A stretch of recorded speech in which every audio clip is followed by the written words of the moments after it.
छोटे से गांव में अजय नाम का गरीब लकड़हारा अपनी पत्नी सिला के साथ रहता था।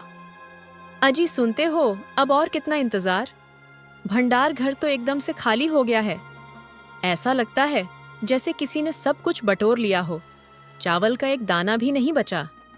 उस आटे के डिब्बे में जो बचा था वह भी बस आज शाम की एक रोटी के लिए ही काफी होगा। अगर आज लकड़ी का गट्ठर बेच आओ तो ही कल सुबह के लिए हम 2 रोटी का इंतजाम कर पाएंगे।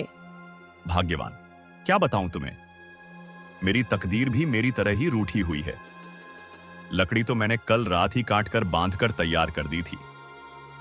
सबसे अच्छी लकड़ियां छाटी थी, पर खरीदने वाला कोई नहीं मिला। गांव के महाजन और छोटे मोटे व्यापारी सब मेरी शक्ल देखकर वापस चले जाते हैं। वे कहते हैं कि मुझसे खरीदने से अच्छा है कि वे खुद ही हरियाली वन से तोड़ लें या फिर सरपंच जी के नौकरों से सस्ते में ले लें। मेरी लकड़ी कौन खरीदेगा भाग्यवान? इस लकड़ी के काम से अब दाल रोटी भी मुश्किल है। हर सुबह एक नई चुनौती लेकर आती है और हर शाम एक नई उदासी। लगता है अब कुछ और सोचना पड़ेगा, ऐसे तो हम भूखे मर जाएंगे। पर यह काम तो हमारे पुरखों का है। हरिया, तुम्हारे दादा, तुम्हारे पिता सब ने यही काम किया। पीढ़ी दर पीढ़ी यही करते आए हैं।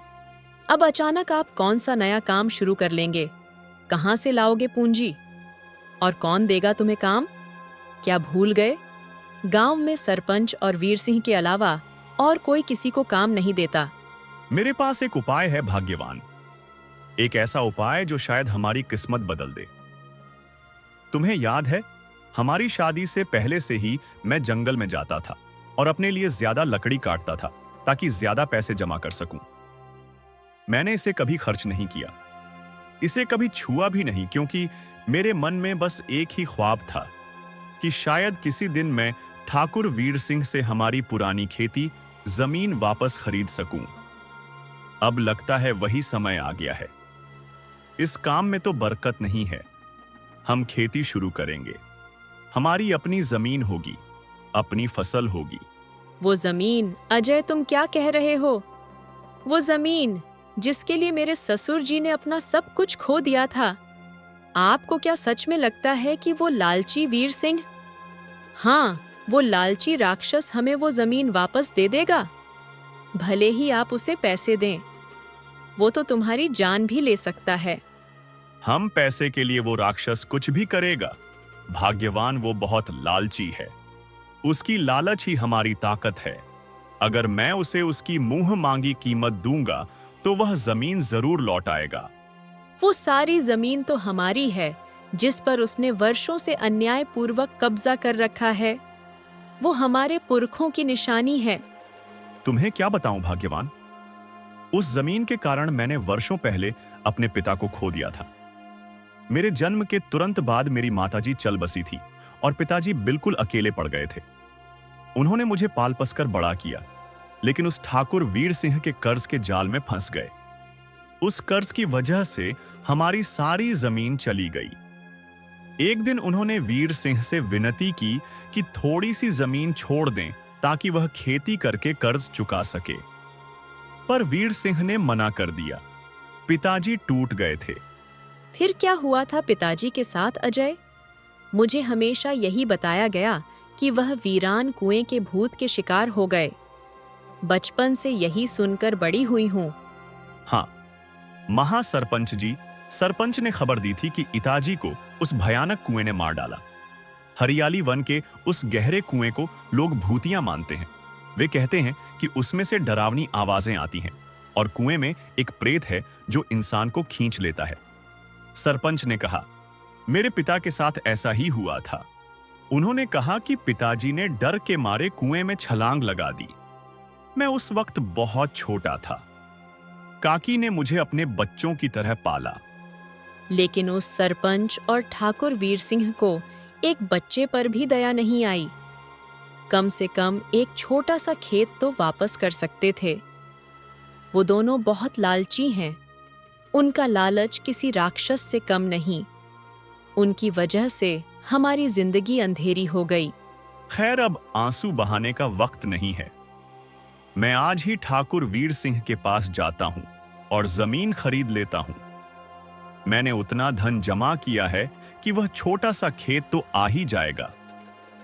बस उस जमीन पर एक बार फसल उग जाए, फिर देखना। अजय अपनी पोटली उठाता है और दृढ़ कदमों से घर से बाहर निकल जाता है। सिला उसे देखती रहती है। उसके मन में आशा और आशंका का द्वंद्व चल रहा है। ओहो अजय, आज मेरे महल कैसे आना हुआ? क्या कुछ खास बात है? वैसे मैं तुम्हें बता दूं, मुझे तुम्हारी घिसी पिटी लकड़ियों की कोई जरूरत नहीं। मेरे नौकर वन से रोज बढ़िया लकड़ी लाते हैं और मेरे लिए अब यह सब छोटे मोटे धंधे बेकार हैं। क्या अपनी किस्मत का रोना गाने आए हो? नहीं ठाकुर साहब, मैं लकड़ी बेचने नहीं आया। मैं आपसे एक जरूरी सौदा करने आया हूं। मैं आपसे अपनी पुरानी खेत जमीन खरीदना चाहता हूं। वो जमीन जो मेरे पिता की थी, मैं उसे वापस पाना चाहता हूं। जमीन अजय, क्या सुबह सुबह तुम्हारा दिमाग खराब हो गया है? तेरे पास इतना पैसा कहां से आ गया कि तू जमीन खरीद सके?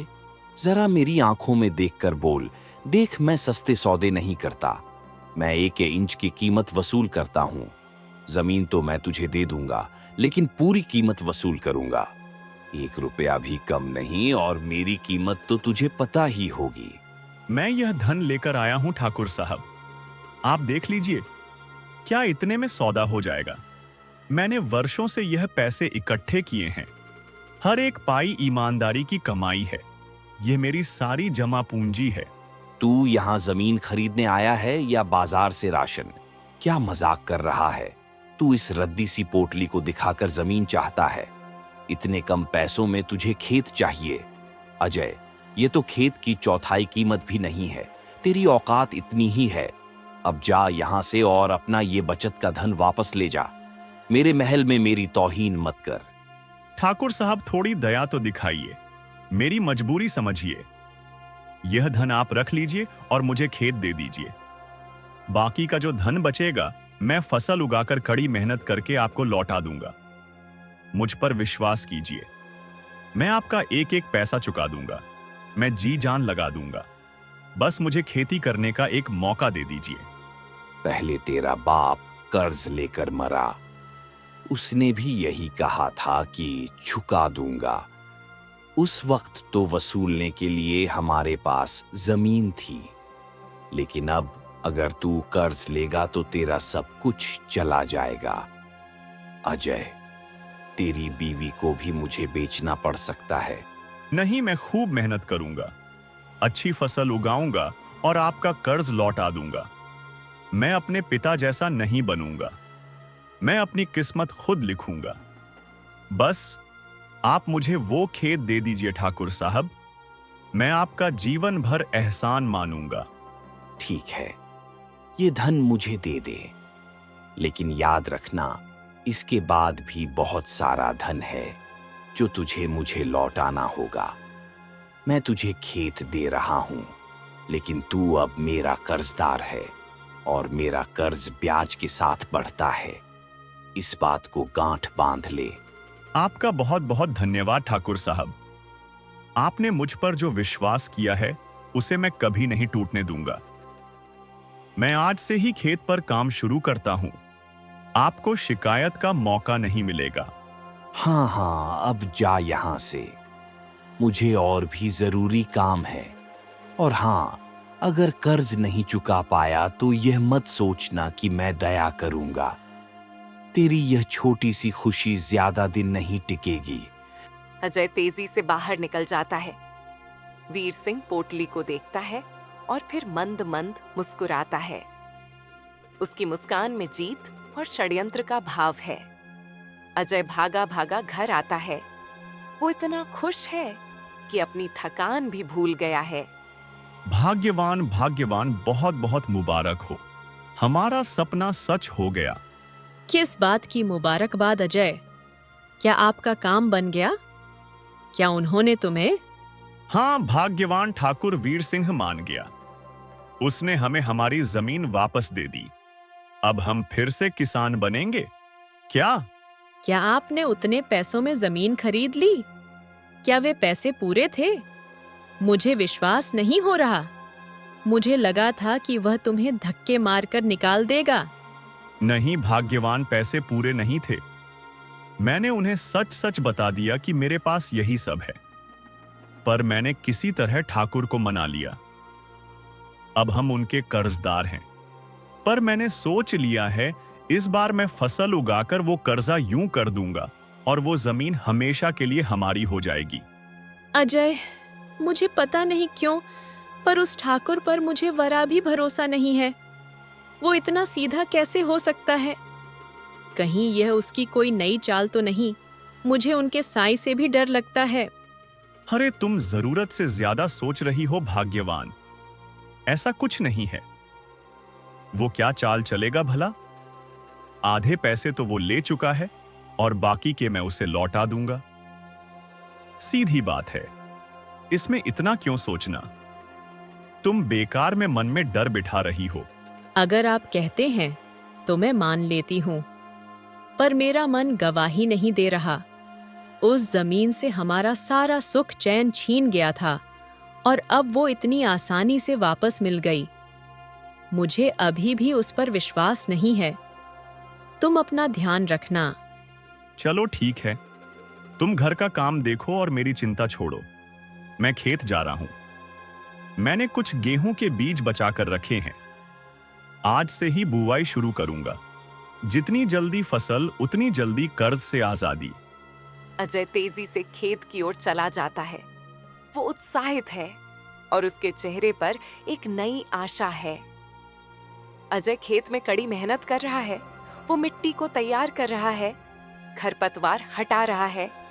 उसका शरीर भले ही थक गया हो, पर उसका मन उत्साह से भरा है। हाँ, अब खरपतवार तो हटा दी। अब इस जमीन को अच्छे से जोतता हूं और बेच डाल देता हूं। जितनी जल्दी फसल उगेगी उतनी जल्दी मैं ठाकुर का कर्ज उतार पाऊंगा। लगता है भगवान की भी यही मर्जी है, तभी तो मेरा काम इतनी जल्दी बन गया। अब बस थोड़ी सी बारिश हो जाए। तभी पीछे से काकी की आवाज आती है। वो गांव की एक समझदार और नेक दिल महिला है, जिन्होंने अजय को बचपन में पाला था। उनके चेहरे पर स्नेह है, पर उनकी आंखों में गहरी चिंता है। अरे अजय, तू इस खेत में क्या कर रहा है? यहाँ से बाहर आ जा, नहीं तो सरपंच और ठाकुर बहुत बवाल करेंगे। कहीं उनकी कोई नई चाल तो नहीं? अरे काकी, अब डरने की कोई बात नहीं। मैंने यह खेत खरीद लिया है। आज मैं बीज बोने आया हूँ। तेरे पास इतने पैसे कहाँ से आए जो तूने एक खेत खरीद लिया? वो वीर सिंह, वो तो अपनी मर्जी के बिना एक पत्ता भी नहीं हिलने देता। बरसों से जो धन जमा किया था काकी, उसी से खरीदा। लेकिन वह धन पूरा नहीं था, इसलिए अभी ठाकुर का कर्ज मुझ पर बाकी है। मैं बहुत जल्द उसे भी लौटा दूंगा, इसीलिए जल्दी जल्दी काम कर रहा हूँ। बेटा अजय, वर्षों पहले तेरे पिता ने भी ऐसा ही कर्ज लिया था। आज उसी कर्ज की वजह से तुम्हारी सारी जमीन सरपंच और ठाकुर के पास है, जिसने भी उनसे कर्ज लिया है। आज तक कोई उनका कर्ज चुका नहीं पाया है। उनका ब्याज इतना बढ़ जाता है कि इस गरीबी में कोई उनके जाल से निकल नहीं पाता। तूने यह क्या कर दिया बेटा? तूने तो अपने ही पैरों पर कुल्हाड़ी मार ली। नहीं काकी, इतनी चिंता मत करो, सब ठीक हो जाएगा। ठाकुर ने मुझसे अच्छे से बात की और खेत भी बड़े प्यार से दिया। उन्होंने कोई शर्त नहीं रखी। मुझे नहीं लगता कि वह इतने बुरे हैं। पिताजी के साथ जो हुआ वो तो उस वीरान कुएं के भूत की वजह से हुआ था। सब यही कहते हैं। जितना भला तू उन दोनों को समझता है, उतने वो है नहीं। उनके दिल में पत्थर है। लेकिन अब जब तूने शुरू कर ही दिया है तो भगवान तेरा भला करे। खैर, मैं चलती हूँ, तू अपने खेत में अच्छे से काम कर। काकी चली जाती हैं।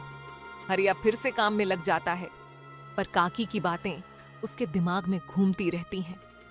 अजय घर लौट रहा होता है, तभी सामने से सरपंच आ जाता है।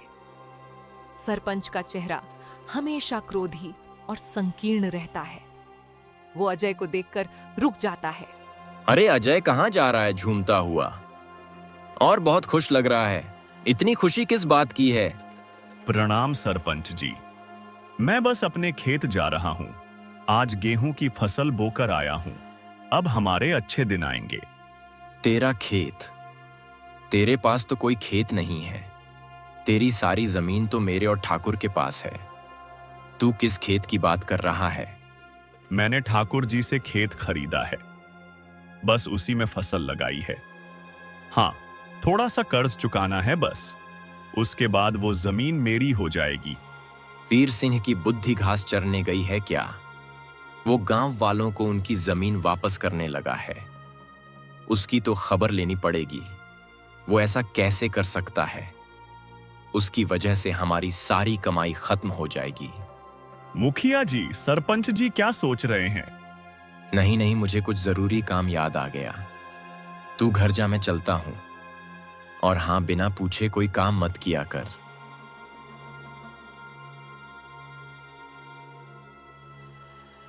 अरे ठाकुर, तेरी बुद्धि ठिकाने पर है या नहीं?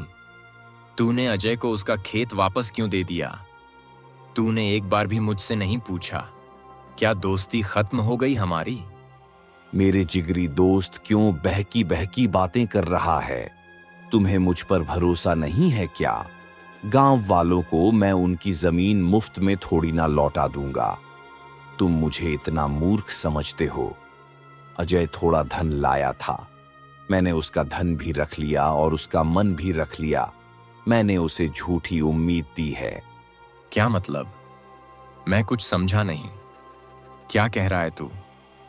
साफ साफ बता ठाकुर।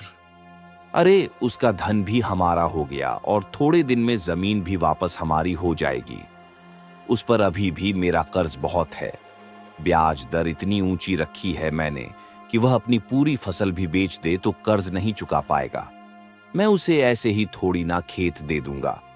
वह खेत तो वापस हमारे पास ही आने वाला है। मेरे पास एक बड़ी योजना है जिससे उसे पूरी तरह से फंसाया जा सकेगा। फिर ठीक है ठाकुर, तुम पर यकीन है मुझे। मुझे लगा कि तुम्हारा दिमाग फिर गया है। तुम्हारी योजना क्या है, जरा बताओ तो। योजना यह है कि जैसे ही फसल कटेगी हम गांव वालों को इकट्ठा करेंगे और कहेंगे कि अजय ने कोई पैसे नहीं दिए बल्कि उसने कर्ज लिया था। हम उससे उसकी पूरी फसल छीन लेंगे और उसे इतना अपमानित करेंगे कि वो गांव छोड़कर भाग जाए और फिर उसकी बीवी वो भी हमारी हो जाएगी। वो तो बहुत सुंदर है। हाँ, यह हुई ना बात। मैं चलता हूं ठाकुर। इस योजना में मेरा पूरा साथ रहेगा। अब हमें बस फसल के तैयार होने का इंतजार करना है। दोनों जोर से हंसते हैं। लालच के उस महल में दो दुष्टों ने मिलकर एक मासूम और मेहनती किसान के खिलाफ सबसे घिनौनी साजिश रच डाली थी। अजय तो उम्मीद की फसल बो रहा था, पर उन दोनों को बस उसका पतन देखना था। उन्हें नहीं पता था कि भाग्यवान का समर्पण और अजय का संकल्प इस साजिश को हमेशा के लिए दफन कर देगा। भाग्यवान मैं फसल बीज बोकर आया हूं। अब हमारे घर में खुशहाली बहुत जल्दी आएगी। देखना, मैं एक बहुत अच्छा किसान बनूंगा। अरे हाँ हाँ, किसान तो तुम बनना, लेकिन जो काम हम करते आ रहे हैं उसे मत छोड़ो। काकी कह रही थी कि उनके पड़ोसन को लकड़ी चाहिए। वो थोड़ी बीमार है, इसीलिए वह जंगल नहीं जा सकती ना, तो थोड़ी लकड़ी काट कर ले आओ। अच्छा, ऐसी बात है तो ठीक है। रात होने ही वाली है। मैं कल सुबह जंगल जाकर लकड़ियां काट लाऊंगा। लकड़ी से थोड़े पैसे तो मिलेंगे। कुछ दिन बीतते हैं। अजय की मेहनत रंग लाती है। उसके खेत में हरी भरी फसल लहराने लगती है। देख रहे हो ठाकुर, अजय के खेत में क्या खूब फसल उगी है। अगर यह फसल कट गई तो वह कर्ज चुका देगा और हम दोनों को कुछ नहीं मिलेगा। अब समय आ गया है उसे कर्ज के बारे में याद दिलाने का। अपनी योजना पर काम करना शुरू कर दो। वह खेत वापस ले लो, नहीं तो वह गरीब लक्कड़हारा अब अमीर बन जाएगा। तुम्हें पता भी नहीं चलेगा। हमें तुरंत यह फसल चाहिए। अगले दिन ठाकुर और सरपंच गांव वालों को इकट्ठा करके अजय के घर के बाहर आते हैं। माहौल तनावपूर्ण हो जाता है। सुनो सुनो सुनो गांव वालों, धोखे की कहानी सुनो। आज मैं तुम्हें बताता हूं कि ये अजय कितना बड़ा चोर है। क्या हो गया ठाकुर जी? सरपंच जी, आप दोनों अजय के घर के बाहर क्यों चिल्ला रहे हैं? क्या हुआ? अरे बहन, तुम्हें क्या बताएं, यह अजय तो इतना बड़ा धोखेबाज निकला। हमारी इजाजत के बिना हमारे खेत पर फसल बोड़ आई। ऊपर से ये हमारा कर्जदार भी है। इसने हमसे पैसे उधार लिए थे और अब ये हमें ही धोखा दे रहा है। अरे सरपंच जी, आप यह कैसी बातें कर रहे हैं? मैंने आपको पैसे दिए थे और बाकी के पैसे देने वाला हूं। मेरी और ठाकुर जी की बात हुई थी। कितना झूठा इंसान है तू। कोई गवाह है तेरे पास?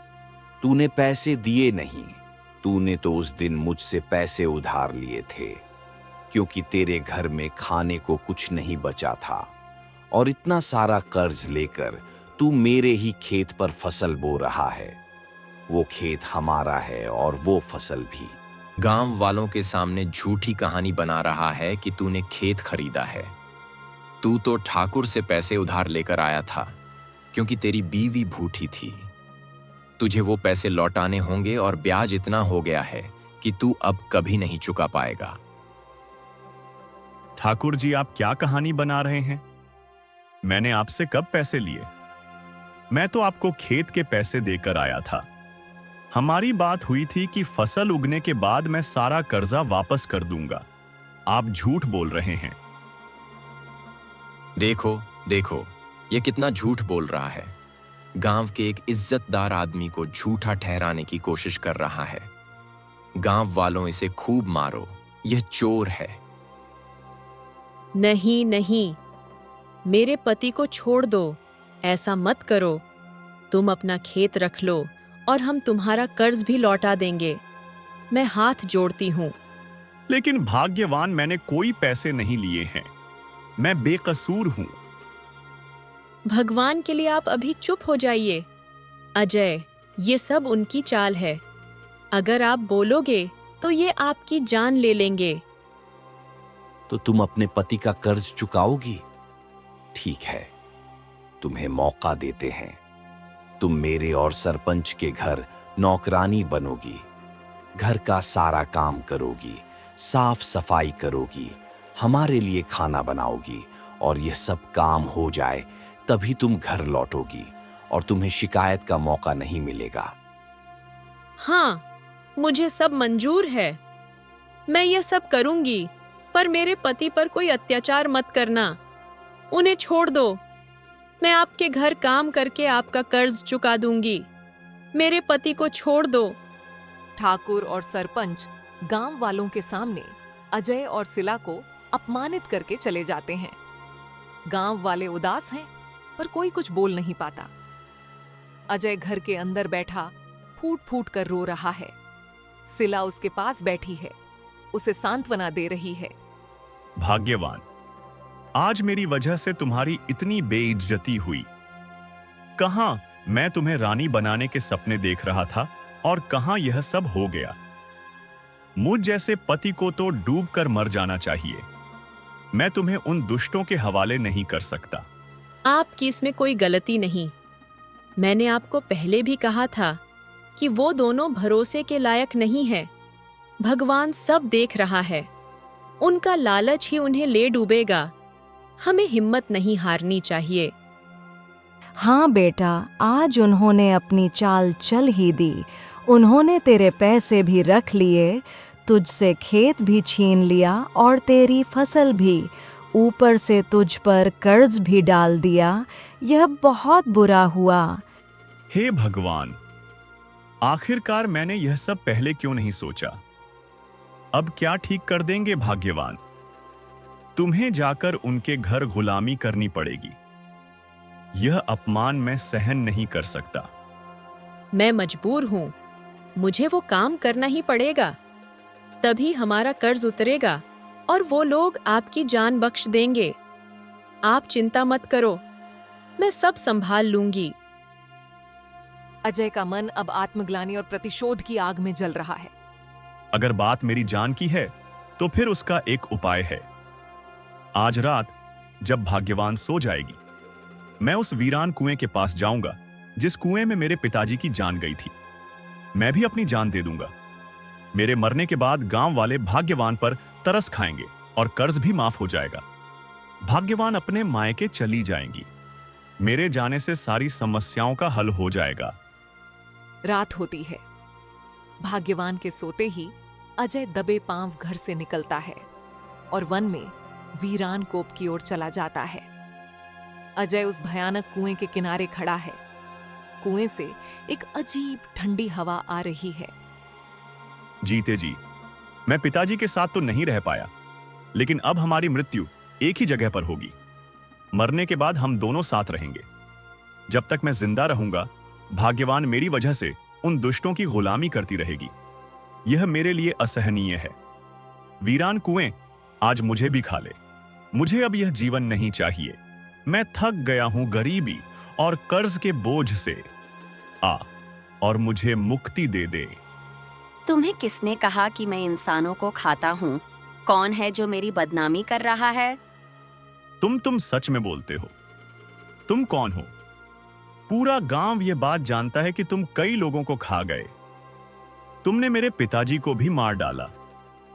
यह आवाज तो उसी प्रेत की है जिसके बारे में सुना था।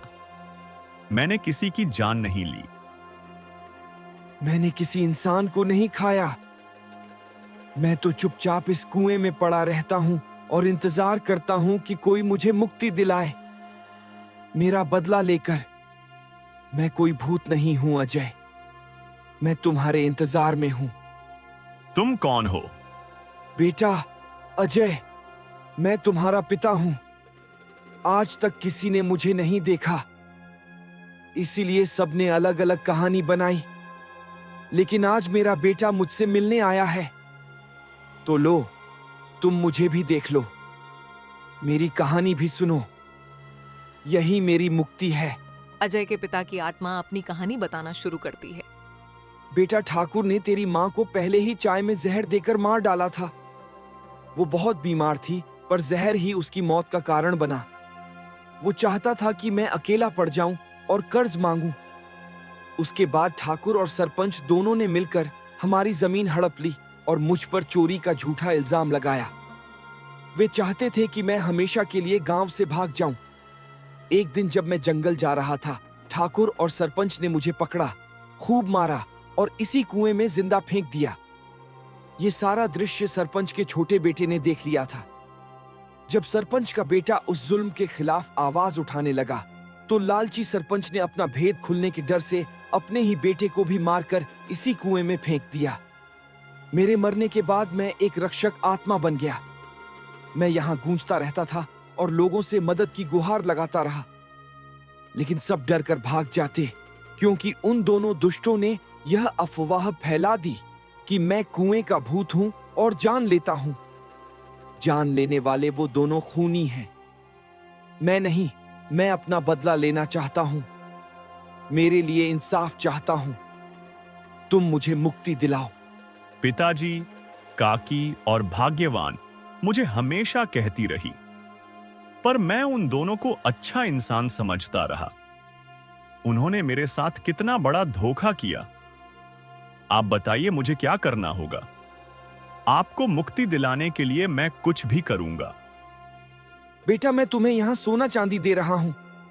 इसे ले जाओ और गांव में बांटना शुरू करो। गांव में यह बात फैला दो कि वीरान कूप का भूत धनी बनाता है। जो कोई भी उसके सवाल का जवाब सच्चाई से देगा, उसे वह खूब धन देगा। बस यह बात उन दोनों लालचियों तक पहुंच जाए। उनकी लालच ही उन्हें यहां खींच लाएगी। तुम्हें मेरा काम करना होगा अजय। इंसाफ लाना होगा। इंसाफ लाना होगा। वो रात अजय के जीवन की सबसे लंबी रात थी। उसने न केवल अपने पिता की मृत्यु का रहस्य जाना, बल्कि अपने भीतर न्याय की एक नई आग भी महसूस की। अब वो अकेला नहीं था, उसके साथ उसके पिता की आत्मा थी। और उसका इंतजार था उस दिन का जब लालच खुद चलकर मौत के कुएं में उतरेगा। अजय गांव में सोना बांटना शुरू कर देता है। वो कहता है कि उसे वीरान कुएं के किनारे यह धन मिला है। अफवाह तेजी से फैल जाती है कि वीरान कुएं का जिन धनी बना रहा है। कुएं अपना सवाल पूछ और हमें धनवान बना, हम तैयार हैं। हाँ हाँ जरूर, लेकिन सवाल थोड़ा मुश्किल है और अगर तुमने सही जवाब नहीं दिया तो मैं तुम्हें खा जाऊंगा। क्या तुम अपनी जान जोखिम में डालने को तैयार हो? हाँ हाँ, पूछो पूछो, हम झूठ क्यों कहेंगे? तुम तो हमें धन देने वाले हो, हमें कोई डर नहीं है। सालों पहले एक लकड़हारे को तुमने यहां मारकर फेंका था। क्यों? क्या लालच था तुम्हारा? अरे तुझसे क्या छुपाना।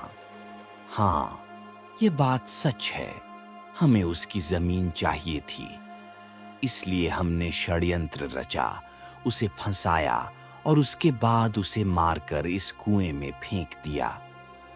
हम तो बस जमीन लेना चाहते थे, हमें अब सोना चाहिए। और सरपंच के बेटे को भी तुमने ही मारा था, बताओ। हाँ, उसने सब देख लिया था। वो पूरे गांव को सच्चाई बता देता कि हम खूनी हैं और गांव वालों से उनकी सारी जमीन हड़पना चाहते हैं। इसलिए मैंने उसे भी मार डाला। वो हमारा भेद खोल देता। अब हमें सोना दो। सुन लो गांव वालों, दो खूनी आज अपना गुनाह कबूल कर रहे हैं। जिसकी आवाज कुएं से आती है वो कोई भूत नहीं, वो मेरे पिता हैं। गांव वालों, इस कुएं में कोई भूत नहीं। इस कुएं में मुझे मारकर फेंका गया था। इन दोनों ने मुझे मारा था और मेरी पत्नी को भी गुलाम बनाया। तुम सबकी जमीन इन लोगों ने धोखे से छीन ली। आज इनकी सजा होगी। गांव वाले क्रोधित हो उठते हैं। अब इन दोनों को हमें सजा देनी होगी। इन दोनों की सजा यही है कि इसी कुएं में इन्हें भी धकेल दिया जाए। इन जालिमों का यही अंत है। गांव वालों, क्या यही हमारा फैसला है? पूरी भीड़ एक साथ चिल्लाती है। हाँ, यही फैसला है। अगर तुमने यही तय किया है तो फिर इसके गंदे खून से अपने हाथ मत रंगो। यह काम मैं ही कर दूंगा, मुझे मुक्ति भी मिल जाएगी। लेकिन उससे पहले मैं पूरे गांव वालों को धनवान बनाना चाहता हूं। इस कुएं के आसपास की जमीन तुम लोग जब खोदोगे तो यहां तुम्हें भर भर कर सोना मिलेगा। सरपंच और ठाकुर को वीरान कुआं अंदर खींच लेता है। दोनों का अंत हो जाता है। कुएं से एक भयानक चीख निकलती है और फिर सब शांत हो जाता है। अगले दिन गांव वाले वीरान कुएं के आसपास की जमीन खोदते हैं और सबको खूब सारा सोना चांदी मिलता है। इस तरह मेहनत और सच्चाई की जीत हुई और लालच का अंत। अजय ने अपने पिता को मुक्ति दिलाई और पूरे गांव को गरीबी और जुल्म से आजाद किया। उन्होंने दिखा दिया कि न्याय हमेशा अपनी राह ढूंढ ही लेता है, भले ही वो राह किसी वीरान कुएं से होकर क्यों ना गुजरे। ये कहानी हमें सिखाती है कि बुराई और लालच कितना भी बड़ा क्यों ना हो, सत्य और हिम्मत के आगे उसे झुकना ही पड़ता है।